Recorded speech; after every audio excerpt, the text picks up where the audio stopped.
Hello everyone. Welcome to your biology journey with Synapse. Today, we are diving into the fascinating world of plastids, the unsung heroes of plant cells. We'll explore why plants are green, how they get their vibrant colors, and even how they store food.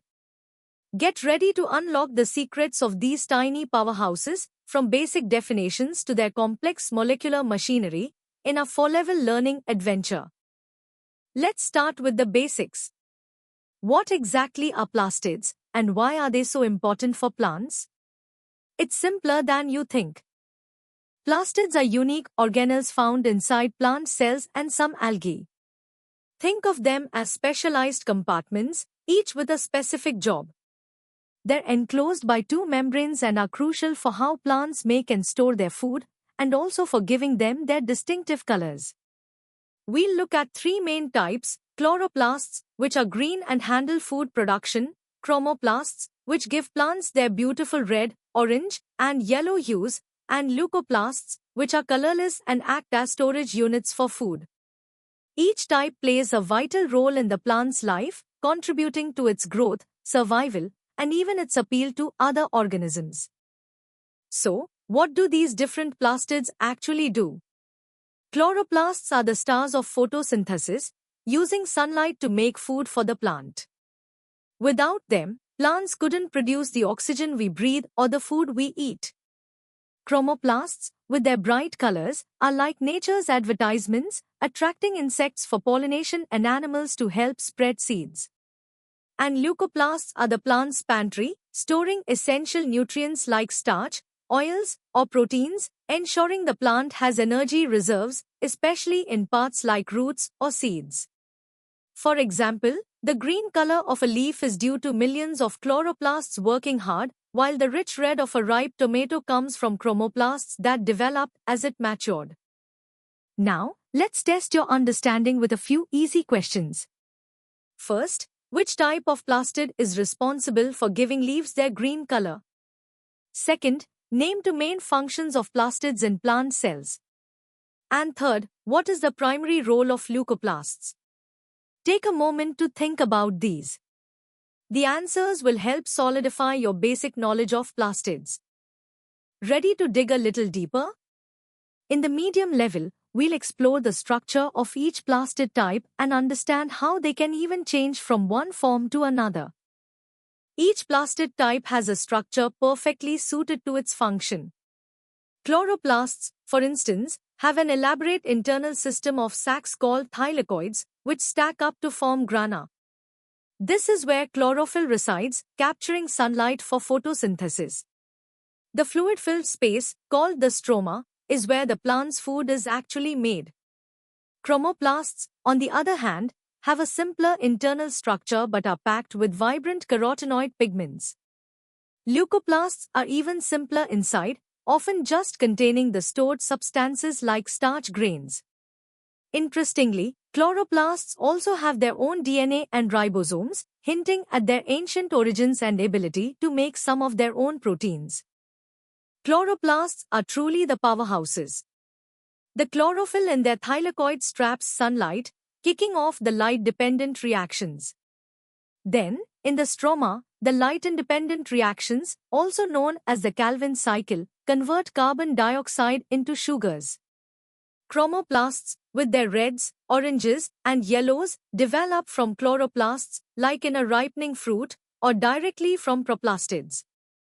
Their main job is to attract pollinators and seed dispersers. Leucoplasts, which are colorless, specialize in storage. Amyloplasts store starch, eleoplasts store oils, and aleuroplasts store proteins. These are crucial for parts of the plant that don't photosynthesize, like roots and seeds, providing essential energy reserves. One of the most fascinating aspects of plastids is their ability to change forms, known as interconversion. They are not static. For example, when an unripe green tomato turns red, its chloroplasts are converting into chromoplasts, breaking down chlorophyll and synthesizing red pigments. Similarly, if a potato tuber, which is typically full of starch-storing leucoplasts, is exposed to light, its leucoplasts can transform into chloroplasts, causing the potato skin to turn green. This greening indicates the production of chlorophyll, but also a potentially toxic compound called solanine, so it's best not to eat green potatoes. This adaptability allows plants to respond to environmental changes and developmental stages. Time for some medium-level questions. First, describe one key structural difference between a chloroplast and a leucoplast.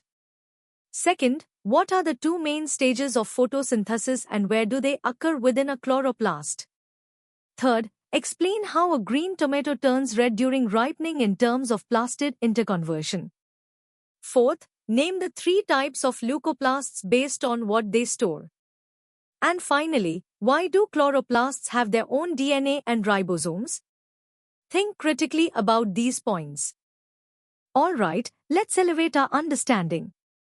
The hard level will unravel the intricate details of plastid structure, their evolutionary past, and their dynamic transformations. Delving into chloroplast ultrastructure, we find a double membranes envelope that carefully controls what enters and exits. Inside, the stroma is a rich, gel-like matrix containing enzymes for carbohydrate synthesis, ribosomes, and the chloroplast's own circular DNA. The true marvel is the thylakoid system, flattened sacs stacked into grana, interconnected by stromal thylakoids. These membranes are where the light reactions of photosynthesis occur, converting light energy into ATP and NADPH, and releasing oxygen. The dark reactions, or Calvin cycle, then happen in the stroma, fixing carbon dioxide into sugars. Each part is precisely designed for its role, making the chloroplast an incredibly efficient energy converter. Let's compare the three main plastid types more deeply. Chloroplasts are green, packed with chlorophylls A and B, and have extensive thylakoid systems organized into grana, making them the primary sites for photosynthesis in leaves and green stems. Chromoplasts, on the other hand, display red, orange, or yellow hues due to carotenoid pigments. They have an irregular shape and minimal internal membrane structure. Their main function is to attract pollinators and dispersers found in ripe fruits and flowers. Leucoplasts are colorless, with a simple internal structure, and their role is solely storage of starch, lipids, or proteins. They are found in non-photosynthetic parts like roots and tubers. This specialized division of labor ensures all plant needs are met. All mature plastids originate from tiny, undifferentiated structures called proplastids, found in rapidly dividing meristematic cells. Their development into specific plastid types is influenced by light and internal signals. For instance, in darkness, proplastids develop into etioplasts, which are colorless but contain a unique internal structure called a prolamellar body. When exposed to light, these etioplasts rapidly mature into functional chloroplasts. This developmental flexibility highlights the plant's ability to adapt. Furthermore, the very existence of plastids having their own circular DNA, 70S ribosomes, and replicating by fission, strongly supports the endosymbiotic theory. This theory posits that plastids evolved from ancient free-living cyanobacteria that were engulfed by early eukaryotic cells, forming a symbiotic relationship that became permanent. This evolutionary event was a game-changer for life on Earth, paving the way for photosynthetic eukaryotes. Now for some challenging questions. First, describe the roles of grana and stroma in photosynthesis. Second, compare the internal structure of chloroplasts and chromoplasts, highlighting their functional differences. Third, what are proplastids, and how do they differentiate into various plastid types? Fourth, list three pieces of evidence supporting the endosymbiotic theory for plastid origin. Fifth, explain the process of a potato tuber turning green, linking it to plastid interconversion.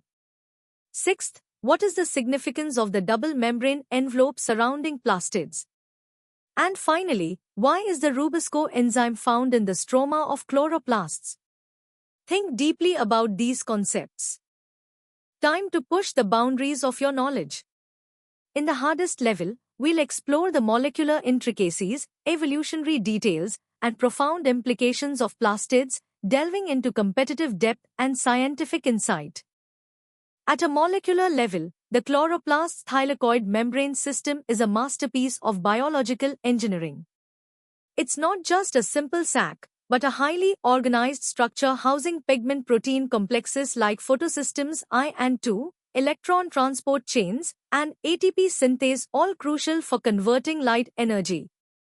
These thylakoids stack into grana, interconnected by stromal thylakoids, each optimized for different stages of the light reactions. The stroma contains Rubisco, the world's most abundant enzyme, vital for carbon fixation. The chloroplast also possesses its own small, circular DNA, the cpDNA, encoding a subset of its proteins, alongside 70 S ribosomes.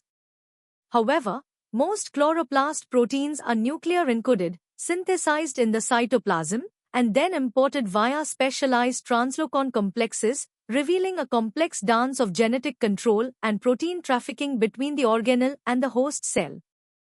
The efficiency of photosynthesis relies on a diverse array of pigments.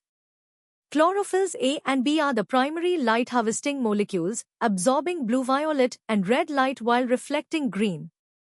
But they're not alone. Accessory pigments like carotenoids, including carotenes and xanthophylls, broaden the spectrum of light usable for photosynthesis by absorbing blue-green light and transferring that energy to chlorophyll.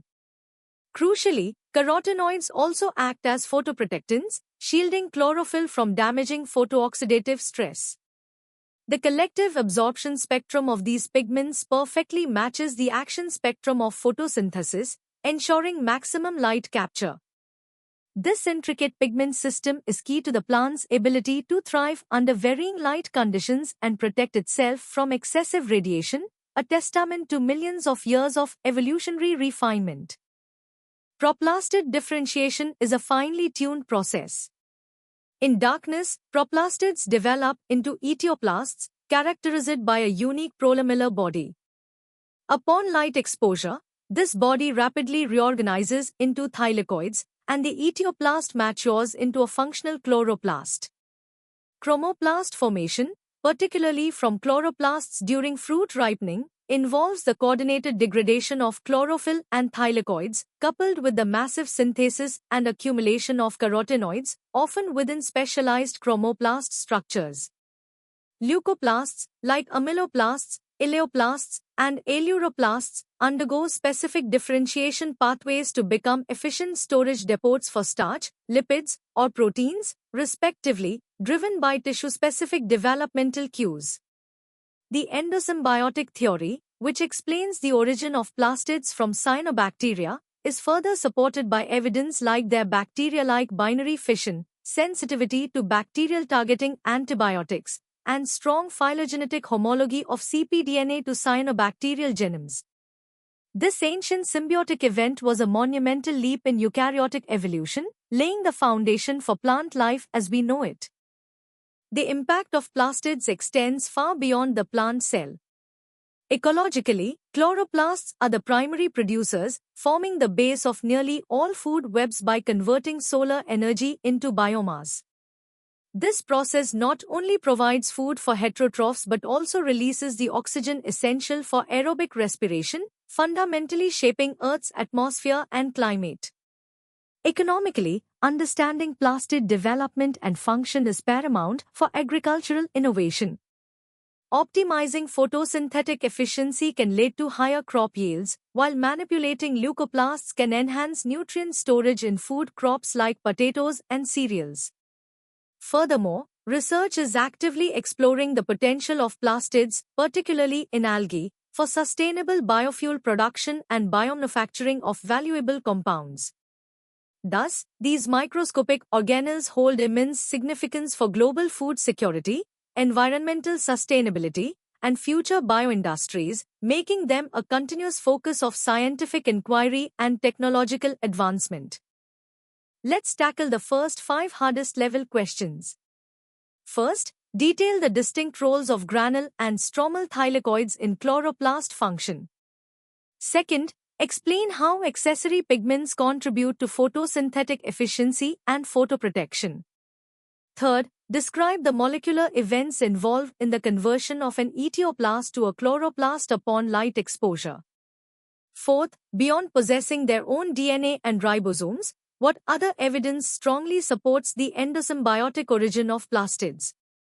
Fifth, discuss the concept of dual genetic control in chloroplasts and its evolutionary implications. Take your time to formulate comprehensive answers. Now for the remaining 5 hardest level questions. Sixth, elaborate on the specific structural adaptations of chromoplasts for their role in attracting pollinators and seed dispersers. Seventh, compare and contrast the different types of leucoplasts, specifying the macromolecules they store and their typical locations within a plant. Eighth, explain the significance of the Rubisco enzyme's location in the chloroplast stroma in relation to the overall process of carbon fixation. Ninth, how does the selective permeability of the chloroplast's double membrane envelope contribute to its function?